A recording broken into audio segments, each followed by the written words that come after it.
ముచ్చట్లను ఒక తాను వేసుకొని పట్టుకొచ్చినా మస్తు చెప్పుకుందామా ముచ్చట్లు చలో పాండ్రి ఎన్ఎస్ఆర్ గ్రూప్ వారి ఎన్రిచ్ వార్డ్ సమర్పించు ధూమ్ దా ముచ్చట powered by Eeshwarappa homeo clinic ఇక ధూమ్ దా ముచ్చట్లు షురు.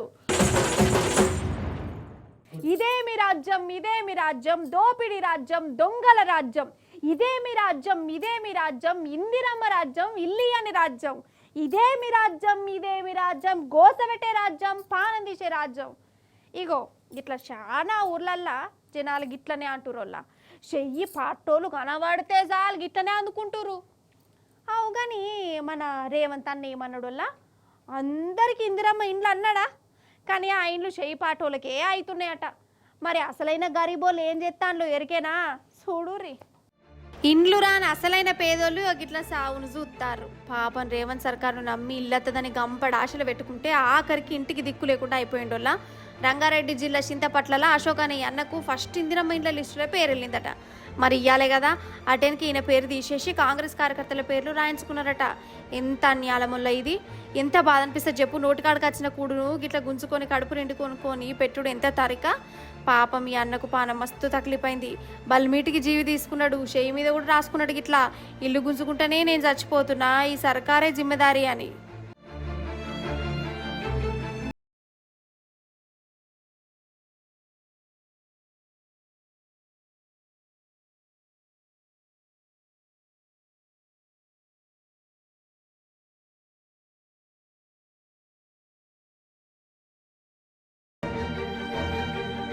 ఇక కాంగ్రెస్ పార్టీ చేసిన మోసానికి అశోక్ పానం తీసుకున్నాడని ఎరకవుడుతోనే ఊరోళ్ళందరూ ఒక్కటైరు. రేవంత్ అన్నను పొట్టు తిట్టుకుంటే శాపాలు పెట్టిరు. ఇల్లు ఇస్తలేరు అని ఇక నాకు మా ఇంటికి వచ్చిండు.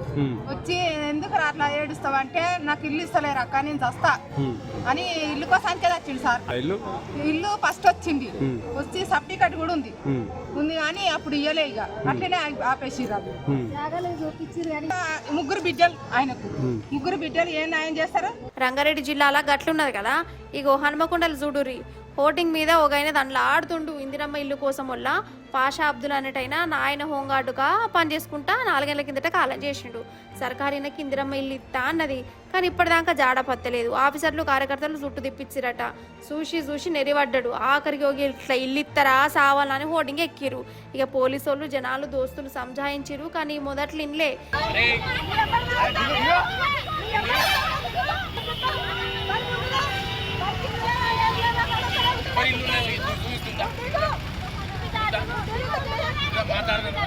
ఇక లాస్ట్కు వాళ్ళు వీళ్ళొచ్చి ధైర్యం చెప్పి రేవంత్ సార్ను గద్దె దించుదాం తీ అందరం కలిసి అని అనుడుతోని మెల్ల కిందికి దిగిండోళ్ళ. ఇది 1-2 ఊర్లలోనే కాదు ప్రతి ఊర్లోకి ఇదే రామాయణం గిదే కథ. ఇందిరమ్మ ఇండ్లు ఇస్తానమని ఎప్పుడు గరీబోళ్ళకి ఇవ్వకుండా కార్యకర్తలే వంచుకుంటూ గిదే కథ అవుతుందట. ఇప్పుడు మనము రైతుల గురించే చెప్పుకోవాలల్లా. వాళ్ళ బాధ లోకానికి ఎరక చేసేది మనం తప్ప ఇంకొక లేననిపిస్తుంది. అందరూ కండ్లున్నా లేనట్టు నటిస్తుర్రు. నిజంగా అలా తండ్లాట చూస్తుంటే కండ్ల పుంట నీళ్ళు వస్తున్నాయి. ఏంది మన తెలంగాణ రైతుకు గింతగనం అవస్థ. కష్టపడి వండించిన పంట గిట్లా సత్యనాశ అవుడైంది. ఇట్లా ఎన్నడన్నా ఉన్నదా? మీ వడ్లు కూడా దర్శనం లేదా? రాష్ట్రం అంతా చూడు ఎట్లున్నదో పరిస్థితి. ఇప్పుడు నేను రైతుల గురించి మాట్లాడి తీరుతా.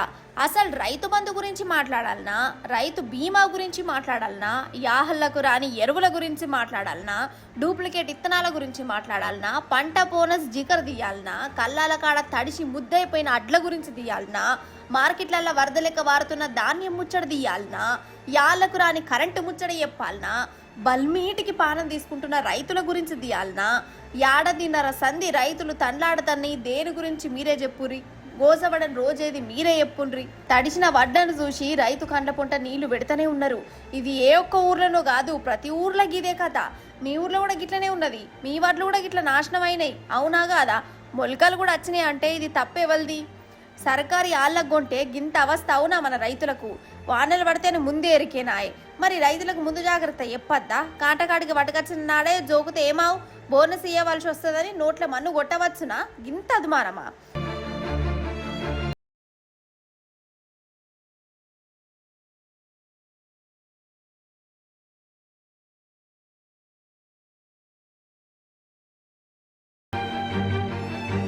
అసలు రైతు బంధు ఇదివరకు దాకా చాలా మందికి ఇయ్యలే.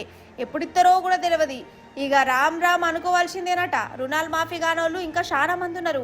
ఇక అయితే అన్న నమ్మకం కూడా పోయింది. ఎట్లనో గట్ల అప్పో సప్పో చేసి పగలు రాత్రి కట్టబడి పంట పండిస్తే మన సర్కారు పుణ్యాన గిట్ల అయిపాయే. అసలు అందాల పోటల మీద ఉన్న పాయనం రైతుల మీద లేకపాయే. ఇక గిట్లనే గుండెలు బాదుకుంటారు, అంది పెట్టుకుంటారు మన రైతులు. బట్టలు ఉతుక్కోవాలంటే ఎట్లా ఉతుక్కుంటారోలా? గాదెందుకు మళ్ళీ ప్రశ్న పిల్ల అని అంటారా ఏంది? అయితే వికారాబాద్ జిల్లా తాండూర్లనొల్ల ఒక మహానుభావుడు ఉన్నాడోళ్ళ. బట్టలు ఎట్లా ఉతకాలి, ఎట్లా విండాలి, ఎట్లా ఆరేయాలి, ఇవన్నీ ప్రపంచానికి కొత్తగా వింతగా వెరైటీగా చేసి చూయించిండు. జరా మీరు కూడా చూసి తరించారు. మరి ఎందుకన్నా మంచిది. ఈ గోగి అన్ననే కొత్తగా ఇంతగా బట్టలు ఉతికేది.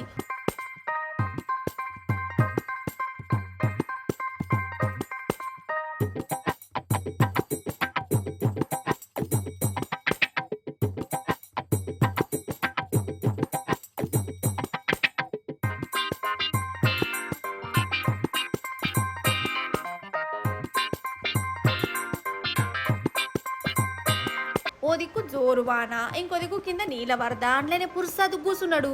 ఆగో ఇక ఇప్పుడు ఆ అంగిని పెట్టిండు. ఆగో అంగి జాడిస్తాండిగా. ఓ దిక్కు వాన పడితేనే ఉన్నది, నేనేమో వరదలనే జాడిస్తాడు. తెలివి కల్లోడు కదా.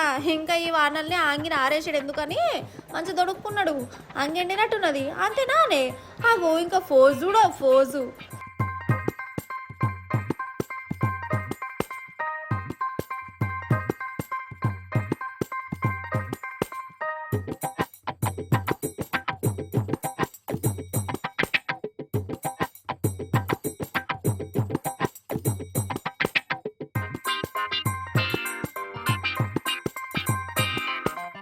అయితే తాండ్లూళ్ళనొల్ల ఈ తాత జనంతా పూచుకున్నట్టున్నది. 90 కొట్టిండో కోటరే లేపిండో మన తెలియదు కానీ వానలకు బట్టలు విండ బుద్ధి అయింది. అందుకే నడి రోడ్డు మీదనే ఈగురం పెట్టుకున్నాడు. ఎంత చేయిపాటి ప్రభుత్వంలో బట్టలు ఉతుకునేందుకు కూడా నీళ్లు రాకుంటే మాత్రం మరి వానతో ఉతికి నిరసన చెప్పవచ్చునా? రేవంత్ సార్ ఇజ్జత్ గిట్ల తీయవచ్చునా అని అనుకుంటున్నారు ఆచిపోయేటోళ్ళు అందరు చూసియా. చెట్టు మీద కొంగ చంద్రబాబు దొంగ, చెట్టు మీద కొంగ చంద్రబాబు దొంగ. ఏందుల్లో గట్లా చూస్తురు. ఉద్యమం టైంలో మన తెలంగాణ జనము చంద్రాల సార్ను గట్లనే పిలిచేది కదా, చెట్టు మీద కొంగ చంద్రబాబు దొంగ అని. కానీ నాకు అర్థం కాదు ఏంటంటే ఈ చంద్రాల సార్ ఏందుల్లో తాపుకోసారి మన మీద వాడు ఏడుస్తుంటాడు, మనల్ని గిట్లా మెసలిస్తుంటాడు.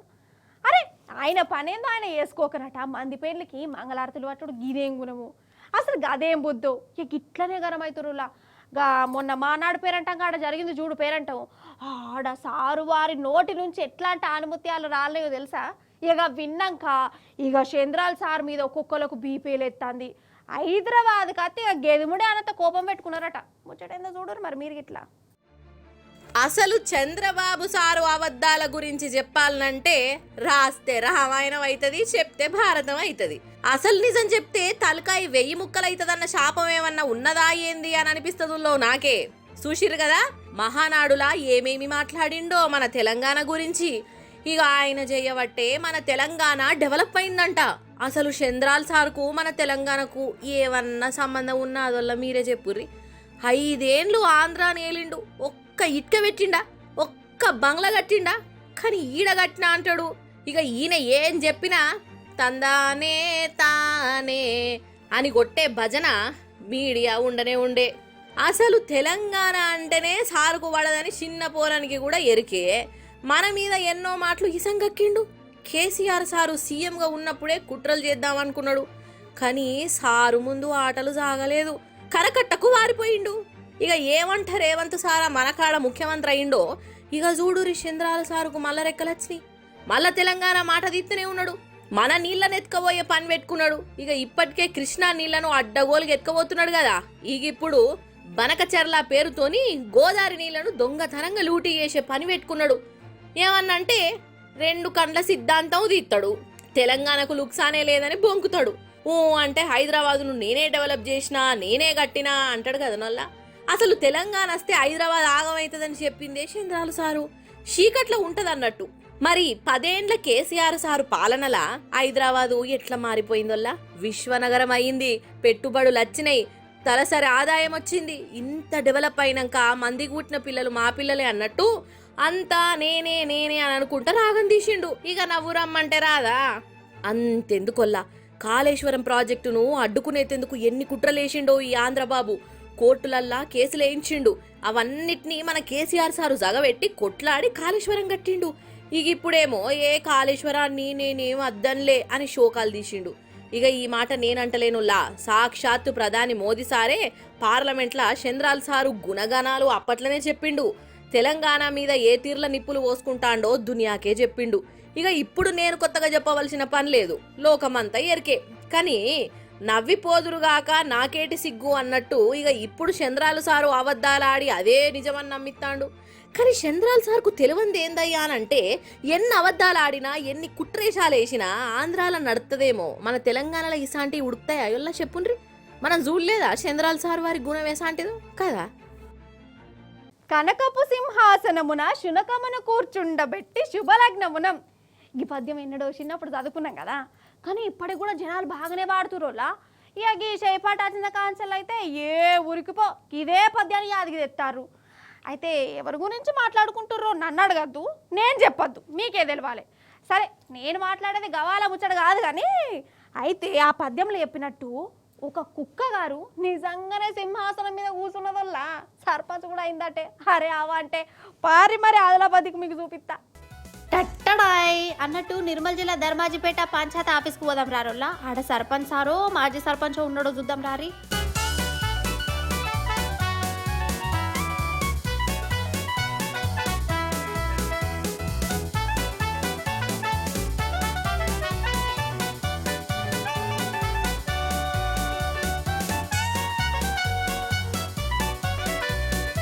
అబ్బర బిడ్డ, చూసినావా కుక్క గారు కుర్చీలు ఎంత దర్జా కూర్చున్నారో. అయ్యో కుక్క కూర్చుంటే ఏమైతుంది అనేరు. అయితే ఇది సర్పంచ్ కుర్చీ, కుక్క కూర్చున్నది. మరి ఊరోళ్ళందరూ కలిసి కుక్క గారిని సర్పంచ్ చేసి అయ్యింది అని కారెడ్డం ఆడారు. అసలైతే ఈ కుక్కనే ఊరోళ్ళతో కారెడ్డం ఆడింది. ఈ చేయిపాట వచ్చినాక సర్పంచ్ ఎన్నికలు ఇంకా పెట్టలే కదా, ఊర్లలో ఏడు పని గానే ఆగిపోయింది. సర్పంచ్ కుర్చీ ఏమో ఖాళీగా ఉన్నది. ఇక ఈ ధర్మాజిపేట ఊరోళ్ళు పంచాయతీ ఆఫీసులో ఏదో మీటింగ్ పెట్టేందుకు వచ్చిర్రు. ఇక ఊరు పెద్ద మనిషి లెక్క ఈ కుక్కనే సర్పంచ్ లెక్క కుర్చీలో కూర్చున్నది అన్నట్టు. ఇంకేమున్నది, ఊరికి సర్పంచ్ లేకున్నా కుక్కనన్న సర్పంచ్ కుర్చీలో కూర్చొని ఊరి పెద్ద అయిపోయింది పాటు అని నవ్వుకుంటుర్రు.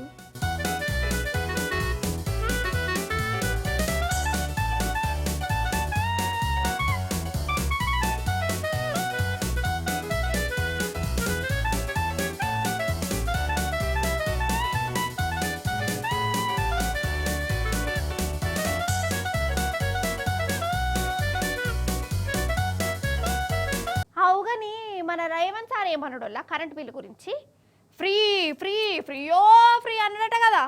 మరి మీ దాంట్లో ఎంతమందికి ఫ్రీలు వస్తుంది కరెంటు? నిజం చెప్పురి. ఇగో ఒక ఊరికి పోదాం రారి, చిన్న ఇల్లే, సార్ వారు ఎంత కరెంటు బిల్లు ఎత్తాండో ఎరికేనా? మరి డైరెక్ట్ ఆడికే పోయి మీకు చూపిస్తా. ఓ అన్నలు అక్కలు అత్తన్న ఆగురు ఆడికే. డైరెక్ట్ ముచ్చట్లకే పోదాం. పోవాలంటే ములుగు జిల్లా ఏటూరు నగరం పోవాలి. ఇగో ఈడ కరెంట్ ఆఫీస్ కాడ చూడరు, ఇల్లు గాయ అవుతురు. ఎందుకంటారా, కరెంట్ వాళ్ళు ఇచ్చిన షాకు గట్లున్నది. మరి అయితే గనకు మే నెలలో వచ్చిన కరెంటు బిల్లు చూయిస్తుండు, చూడాలి మీరు.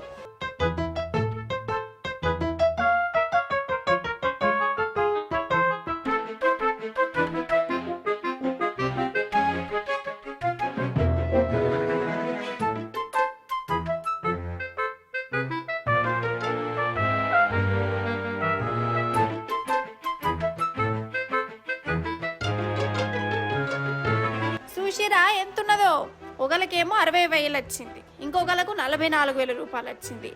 గిన్నకు 23,000 రూపాయల చిల్లర వచ్చింది. మరి వాళ్ళకి అంతగానే ఏం వాడుతున్నారు అంటే ఏం వాడతలేరు. ఇన్నొద్దులు ఎట్లున్నారు గట్లనే ఉన్నారు. అంతకుముందు నెలలో సున్నా బిల్లు కూడా వచ్చిందట. కానీ ఇప్పుడేమో 60,000 40,000 బిల్లు వచ్చింది. ఇక ఈ బిల్లు చూసుడుతోనే వణుకు పుట్టినంత పని అయింది కాదా. మరి భయం కదా, 60,000 అంటే ఏడుకెళ్ళి తెచ్చిస్తారోళ్ళ. ఇక ఈ బిల్లు పట్టుకొని కరెంట్ ఆఫీస్కి పోతేనేమో వాళ్ళు సప్పు లేదు సరలేదట. కంప్లైంట్లు అయితే ఇచ్చిరట కంప్లైంట్. కానీ చాలా గొప్పలు కదా నొల్ల, వీళ్ళకే గిట్ల వస్తే చాలా బిల్లులు ఎట్లెత్తాన్లో ఏమో పాటు 100 రూపాయలు 500 ఎక్కువ వేసినా ఏం ఏర్పడది కదా. పేరుకేమో ఫ్రీ కరెంట్, ఇంకో దిక్కేమో వెనకకెళ్ళి పైసలు గుంజుడు అని గరం అవుతారు ఇల్లు. అసలు నాకు అప్పుడప్పుడు అనిపిస్తుందిలా, ఇట్లా ఖాళీ రోడ్డు మీద పోతుంటే 1,00,000 రూపాయలు దొరికితే ఏమవుతుందో, కామస్కం ఒక 50,000 రూపాయల కట్టన నా దేవుడు దొరికితే ఏమవుతుంది అని అనిపిస్తుంది. కానీ ఇక మనకేడ దొరుకుతాయి. కానీ అన్నట్టు మొన్న 1,00,000 రూపాయల కట్ట చూసిన. ఎందుకంటే షిట్ ఎత్తిన నొల్ల 1,00,000 రూపాయలు చేతులు ఇట్లా పడంగానే నిజం చెప్తున్నా నాకు భయమే అయింది, ఇట్లా బనుకు పుట్టింది. అటెనక మా అమ్మకి ఇచ్చిన ఏదో సామాను కొనేదాకా ఆ పానం నిమ్మలం కాలే. అంటే పైసలు ఇంట్లో ఉంటే కూడా నిద్ర పట్టదు కదా, కానీ గీసారికి ఎట్లా నిద్ర పట్టిందో, ఎట్లా నిద్రపోయిండో ఆగో. మీరు కుళ్ళుకోవద్దు, జర కళ్ళు పెద్దగా చేసుకొని రొల్లా. మీకు 2 కళ్ళు జాలే కావచ్చు, ముందే చెప్తాను నేను.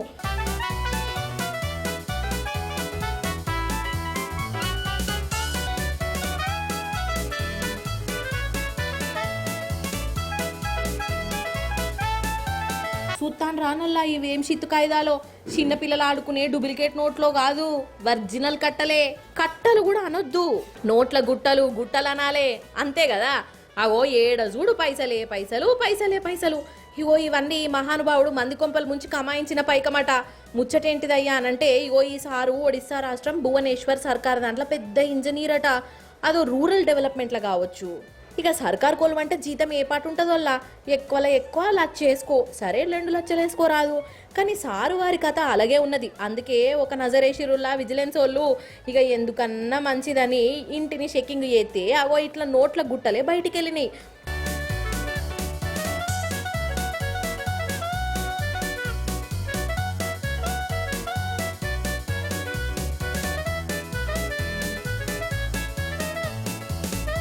అయితే ఈ ఆఫీసర్ల దాంట్లో ఈసారి ఏం చేసిండంటే, నోట్ల కట్టలను కిటికీలకి వెళ్ళి అవతలకి విసిరేసిండోళ్ళ. గన్నిగనం పైసలు గంత ఈజీ విసిరేసినందుకు ఎట్లా ధైర్యం వచ్చింది కావచ్చు. అంటే కష్టపడి సంపాదించిన సొమ్ము అయితేనేమో గట్టిగా పట్టుకును, అప్పనంగా వచ్చిన ఏమో అందుకే గట్ల చేసిండు కావచ్చు కదా. ఆగురు ఇంకొడవలే, ఇగో ఈసారి ఇంట్లో నోట్ల కట్టలే కాదోల్లో, ఆగ చూడురోల్లా ఎట్లా మర్చిపోతున్నాయో.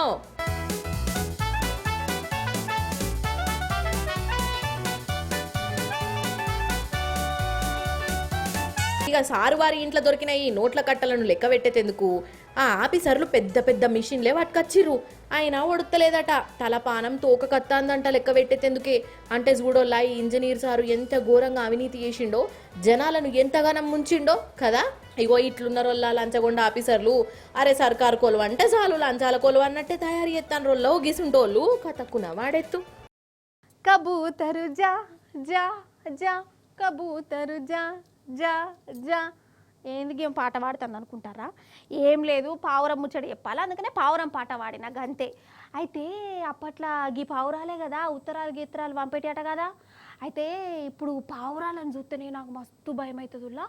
ఎందుకంటే ఏమో బీమార్లు అత్తేట కదా, అవి మన కాడ తిరుగుతాయి, ఏమో నాకు తెలియదు. అయితే వాళ్ళు వీళ్ళు అలా విన్నా, అయినా కానీ ఎప్పుడో ఒకసారి నేను దాన కూడా ఎత్తా వాటికి. అయితే ఇప్పుడు పావురాల ముచ్చట ఎందుకు చెప్తున్నా అంటే, యాదికి వచ్చింది. ఏం లేదల్లా, ఒక్కసారి విమానం షాలైందంటే అది ఆగే జాగాలనే ఆగుతుంది కదా, ఎవరు ఆపమన్నా ఆపరు కదా. కానీ ఒక పావురం ఆపింది విమానాన్ని, చూసిరంటే మీరు దిమ్మ తిరిగిపోతే చూడేరు. ఓషిని పావురాలు ఇండ్లకు ఆఫీసులకే అత్తాయి అనుకున్నా, ఆఖరికి విమానాలు కూడా ఎక్కుతాన్నాయి కదా. ఇగో ఇది అమెరికా విమానముల్లో ప్యాసింజర్లు ఎక్కి కూర్చున్నారు. ఇక డ్రైవర్ సాబేమో కట్కలొత్తి షాల్ చేస్తాండు. అంతల్నే అవో 2 పావురాలు విమానంలో మంచిగా జాక్కున్నాయి. ఒక ప్యాసింజర్ చూసి దాన్ని మెసిలిచ్చిండు. ఇక అదేమో అందులోనే గాయ తిరుగుడు. అగో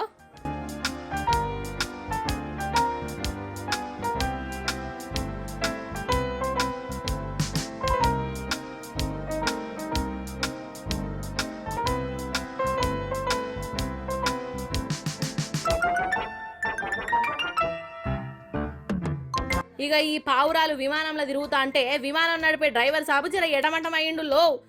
ఎందుకన్నా మంచిదని పావురాల కోసము విమానాన్నే ఆపిండు. ఒక దాన్ని ఎట్లనో గట్ల బయటికి పంపిర్రు. మళ్ళా విమానం షాల్ చేయంగానే ఇంకో పావురం పిసపిస చేసింది. ఇక ఇంకేమున్నది, మళ్ళా ఇంజన్ బంద్ పెట్టి పోయే విమానాన్ని మళ్ళీ ఆపిర్రు. ఇట్లా ఒక పావురం చేయబట్టి విమానాన్ని 2 మాటలు ఆపిర్రు. లెక్కకైతే ఇంజన్ ఫెయిల్ అయ్యి సిగ్నల్ అందకనో విమానాలు ఆగిపోతాయి, వాపస్ పట్టుకొస్తారు. కానీ పావురాలు చేయబట్టి కూడా విమానాల తొవ్వ మార్చుడు నడిమిట్లనే ఆపుడు నాకు తెలిసి ఇదే ఫస్ట్ టైం కావచ్చు. ఇప్పుడు మనం అర్జెంటుగా ఒక ఊరికి పోవాలల్లా. ఆ ఊర్లో ఒక పోలీస్ టౌన్ ఉన్నది. ఆ పోలీస్ టౌన్లో ఒక గుర్రం ఉన్నది. గా గుర్రము గాయ చేస్తాందట. ఏందవ్వా పోలీస్ స్టౌన్లో పోలీసులు ఉంటారు, ఖైదీలు ఉంటారు, గుర్రాలకేం పని అని అంటారా? ఎట్లా పని గుర్రాలకు కాదు, పోలీసులకే ఇప్పుడు పెద్ద పని పడ్డది. సరే ఇట్లా చెప్తే మీకు అర్థం కాదు, నాకు చెప్పుడు రాదు. ఏమైందో క్లియర్గా చెప్తా, ముచ్చటైతే చూడరి. అయ్యో గిదే గా గుర్రం పోలీస్ టౌన్ ముంగట ఉన్నది కదా, మంచిగా గడ్డి మెత్తాంది పురుసతుగా. అయితే బీహార్లోనొల్ల కొందరు ఏం చేసిర్రంటే దొంగ మందును గుర్రాలలో స్మగ్లింగ్ చేసిర్రట. అంతలోనే పోలీసు వాళ్ళు రైడ్ చేసిర్రు, కానీ అసలైన దొంగలు వారిపోయారు. ఈ గుర్రం పోలీసులకు దొరికింది. ఇంకేమున్నది, సచినోని పెళ్లికి వచ్చిందే కట్నం అనుకున్నారు, లేకుంటే దొంగెంబడి ఉంటే ఇది కూడా దొంగనే అని ఫిక్స్ అయ్యారు తెలియదు. కానీ ఈ గుర్రాన్ని కస్టడీలకు తీసుకున్నారు. మరి కస్టడీలకు తీసుకుంటే ఉడవదు కదా ముచ్చట, మరి దానికి తిండి టికానా ఉండాలనా అద్దా? ఇంకేమున్నది, పోలీసులకు దినాంగిదే పని అయిపోయింది. కేసులు గీసులు అన్ని పక్కకు పోయినాయి, ఈ గుర్రాన్ని జాదుడే పెద్ద పని అయిపోయింది.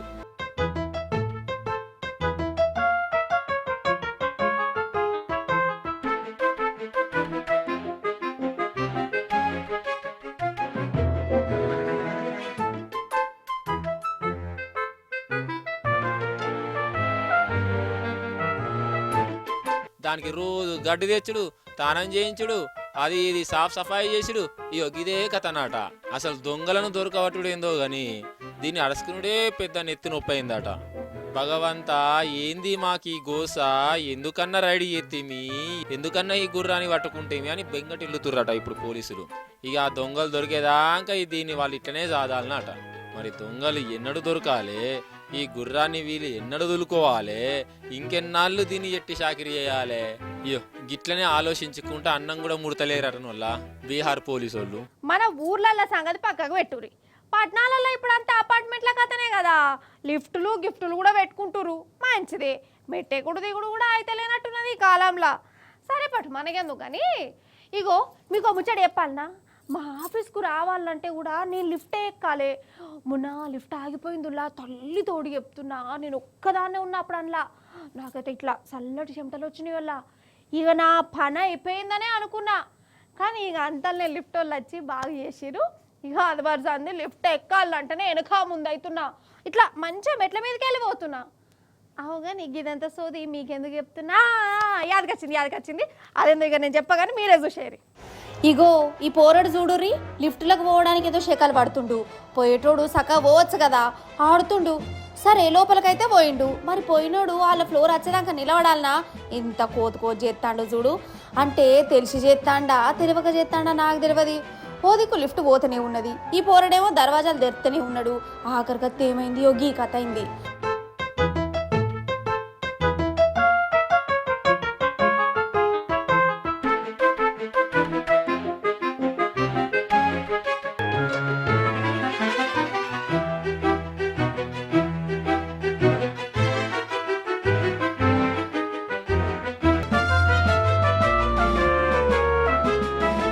అయిందా, లిఫ్టే ఖరాబ్ అయింది, పోరడు ఇరుక్కపోయిండు. ఇక చూడాలి నీ బాధ, పెద్ద పెద్దోళ్ళే గజ్జుమంటారు. పోరని పరిస్థితి ఇంకెట్లుండాలోలా కదా. కావు కావు కావు అని మొత్తుకున్నాడు. ఇంకా నయం యాలకు రిపేర్ చేసేటోళ్ళు వచ్చిర్రు. అగో ఎట్లా బయటకు తీసిరో చూడు.